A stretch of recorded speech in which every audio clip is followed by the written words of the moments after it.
और तस्वीरें अब आपको दिखाएंगे किस तरीके से श्रद्धालु बड़ी संख्या में उमड़े हुए हैं। श्रद्धालुओं की अपार भीड़ देखी जा रही है। ये तस्वीर जरा देखिए, सुबह का वक्त और ये लाइव तस्वीरें हम आपको दिखा रहे हैं। केसरिया रंग में अवध नगरी सजी पड़ी है, पटी पड़ी है और ऐसे में भक्तों की संख्या जरा यहाँ पर देखिए, मानो जैसे पैर रखने की भी जगह ना हो।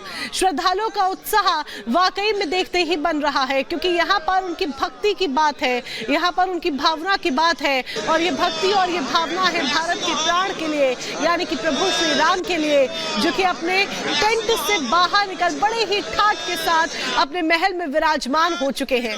500 सालों का इंतजार वाकई में बहुत लंबा था। ये वो इंतजार था जो न सिर्फ हर एक राम भक्त ने किया है, बल्कि ये वो इंतजार था जो संघर्षों के साथ राम भक्तों ने तो लड़ा ही, राम भक्तों ने तो काटा ही, बल्कि इसके साथ ही प्रभु श्री राम का भी संघर्ष कुछ कम नहीं था। सर्दी, गर्मी, धूप, बारिश, हर एक चीज प्रभु श्री राम ने उस टेंट में रहकर झेली है। प्रभु श्री राम के वस्त्र बदलने के लिए भी इजाजत लेनी पड़ती थी। जरा सोचिए, वो समय प्रभु श्री राम ने काटा है। लेकिन अब टेंट से बाहर निकल बहुत ठाठ के साथ प्रभु श्री राम अब जब अपने महल में विराजमान हो गए हैं, तो इस उत्सव को मनाने के लिए भक्तों का जोश देखिए किस तरीके से नजर आ रहा है। हाथों में भगवा झंडा लिए किस तरीके से भक्त अवधपुरी का रुख कर चुके हैं और कई दिनों से अवधपुरी में ही हैं और प्रभु श्री राम के दर्शन का इंतजार कर रहे थे और आखिरकार वो घड़ी आज आ गई। हमसे दीपावली मनाए हैं, हम लोग बहुत अच्छा लग रहा है। हम लोग बच्चा मतलब घर का बच्चा भी इसमें सब शामिल है। इसमें बुजुर्ग जितना सब आदमी लोग हम लोग इसमें। आज तो हम लोग का यहाँ में जुलूस निकला है श्री राम जी का। हम अपना लड़का दोनों को राम लक्ष्मण बनाए हैं, बहुत अच्छा लगा है। वो लोग भी बोला मम्मी बहुत अच्छा लग रहा है, हर साल ऐसे मनाए से हम लोग भी बहुत उत्साह से करेंगे। और हम लोग साथ का लड़का लोग भी बोलेंगे ऐसे मनाने के लिए। बहुत अच्छा लग रहा है हम लोग को। हम लोग गुलाब पसी बहुत मैंने खुशी है इसमें। हो गया। हम 11 तारीख को यहाँ आए थे, लेकिन ये नज़ारा हम कभी देख भी नहीं पाएंगे। ये जन्मों जन्मों तक याद रहेगा। ये मोदी जी ने जो करा है ना, यहाँ का देखो आप, महंकाल उज्जैन नगरी का देखो आप, मंदसौर में देखो आप, जहाँ भी देखो वहाँ एक ही नारा है कि मोदी मोदी। बस हम एमपी उज्जैन से आए, महंकाल की नगरी से, और महंकाल की नगरी में ये स्थिति कर दी साहब कि क्या बताएं आपको, कुछ कभी जिंदगी में नहीं सोच सकता आदमी। ये हालत कर दी मोदी ने। दी परिवार सही थी, मिसेज भी साथ में ही है। तो दर्शन करेंगे आप, कैसा लगेगा? आज दर्शन करेंगे, ये लगेगा कि हमारे जो जिंदगी में नहीं करा वो काम आज हो जाएगा। काफी ठंड भी है। अरे भले ठंड कुछ भी नहीं लग रही है, बिल्कुल ठंड नहीं है, ठंड बिल्कुल नहीं लग रही है। ऐसा लग रहा है कि गर्मी गर्मी है। यहाँ तो बहुत आनंद आ रहे हैं सर। जी आपका नाम? अर्जुन सिंह नाम है, अर्जुन सिंह राठौड़, डिस्ट्रिक्ट उज्जैन। जी सर, ये हमारे डॉक्टर साहब है, मोरी साहब। एक बार थोड़ा सा वर्जन लेना। आया। तो सुना आपने, ये राम भक्तों की भावना है जो उमड़ कर बाहर आ रही है कि सर्दी नहीं लग रही है। प्रधानमंत्री नरेंद्र मोदी ने वो काम कर दिखाया है जो किसी ने नहीं किया, और ये उनकी भावनाएं हैं जो इस तरीके से उमड़ कर बाहर आ रही है। कई 100 साल बाद आया है। और आपको हम अपने बारे में बता दें, मेरा नाम पंडित संजीव कुमार श्रीवास्तव है, मैं नाड़ी एस्ट्रोलॉजर हूँ। मैंने सितंबर 2018 में भविष्यवाणी की थी कि अक्टूबर 2019 के बाद राम मंदिर बन जाएगा, और वो साक्षात हुआ।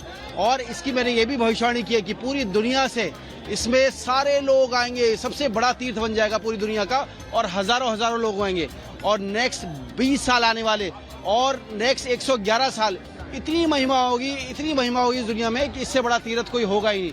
और यहाँ पर आने वालों की, सितारे और नक्षत्र ऐसा बताते हैं कि यहाँ पर आने वालों की सारी मनोकामनाएं पूरी होंगी। ऐसा अद्भुत पावरफुल पूरे विश्व का ये सेंटर बनने वाला है, और कई हजारों सालों तक इसकी महिमा का गुणगान रहेगा। और हमारे प्रधानमंत्री श्री नरेंद्र मोदी जी ने जो काम किया है वो अद्भुत है।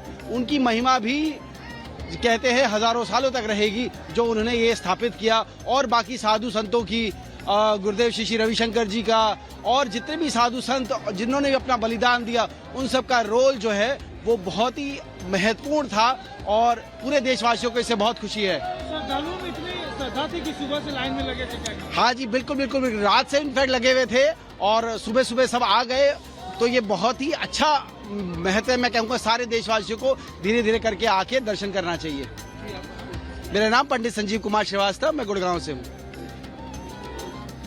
तो यहाँ पर देखिए ज्योतिषाचार्य जुड़े थे जो कि दर्शन करने के लिए आए थे और ऐसे में ये तस्वीर फिलहाल पहले आप देखिए।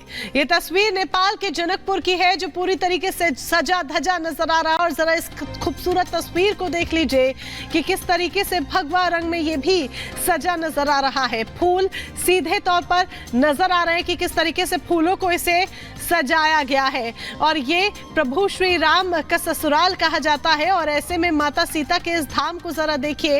एरियल व्यू हम आपको दिखा रहे हैं और जब आप इसका एरियल व्यू देखते हैं तो इसकी जो छटा है वो वाकई में देखते ही बन रही है कि खूबसूरती इतनी कि बयां ना की जा सके। और एक तरफ तस्वीर जो आप देख रहे हैं वो प्रभु श्री राम की नगरी अवधपुरी की है, वो प्रभु श्री राम की नगरी अयोध्या की है। तो ये दोनों तस्वीरें बेहद खास हो जाती हैं और हर तरफ देखा जाए तो सिर्फ जश्न ही जश्न नजर आ रहा है, उत्सव का माहौल है। और जरा इस खूबसूरत तस्वीर को देख लीजिए कि किस तरीके से भगवा रंग में ये भी सजा नजर आ रहा है। फूल सीधे तौर पर नजर आ रहे हैं कि किस तरीके से फूलों को इसे सजाया गया है और ये प्रभु श्री राम का ससुराल कहा जाता है और ऐसे में माता सीता के इस धाम को जरा देखिए।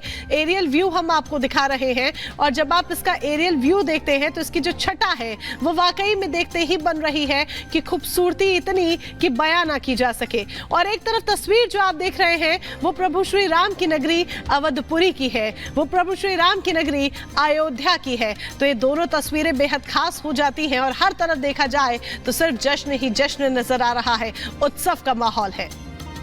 और जरा इस खूबसूरत तस्वीर को देख लीजिए कि किस तरीके से भगवा रंग में ये भी सजा नजर आ रहा है। फूल सीधे तौर पर नजर आ रहे हैं कि किस तरीके से फूलों को इसे सजाया गया है और ये प्रभु श्री राम का ससुराल कहा जाता है और ऐसे में माता सीता के इस धाम को जरा देखिए। एरियल व्यू हम आपको दिखा रहे हैं और जब आप इसका एरियल व्यू देखते हैं तो इसकी जो छटा है वो वाकई में देखते ही बन रही है कि खूबसूरती इतनी कि बयां ना की जा सके। और एक तरफ तस्वीर जो आप देख रहे हैं वो प्रभु श्री राम की नगरी अवधपुरी की है, वो प्रभु श्री राम की नगरी अयोध्या की है। तो ये दोनों तस्वीरें बेहद खास हो जाती हैं और हर तरफ देखा जाए तो सिर्फ जश्न ही जश्न नजर आ रहा है, उत्सव का माहौल है। और जरा इस खूबसूरत तस्वीर को देख लीजिए कि किस तरीके से भगवा रंग में ये भी सजा नजर आ रहा है। फूल सीधे तौर पर नजर आ रहे हैं कि किस तरीके से फूलों को इसे सजाया गया है और ये प्रभु श्री राम का ससुराल कहा जाता है और ऐसे में माता सीता के इस धाम को जरा देखिए। एरियल व्यू हम आपको दिखा रहे हैं और जब आप इसका एरियल व्यू देखते हैं तो इसकी जो छटा है वो वाकई में देखते ही बन रही है कि खूबसूरती इतनी कि बयां ना की जा सके। और एक तरफ तस्वीर जो आप देख रहे हैं वो प्रभु श्री राम की नगरी अवधपुरी की है, वो प्रभु श्री राम की नगरी अयोध्या की है। तो ये दोनों तस्वीरें बेहद खास हो जाती हैं और हर तरफ देखा जाए तो सिर्फ जश्न ही जश्न नजर आ रहा है, उत्सव का माहौल है।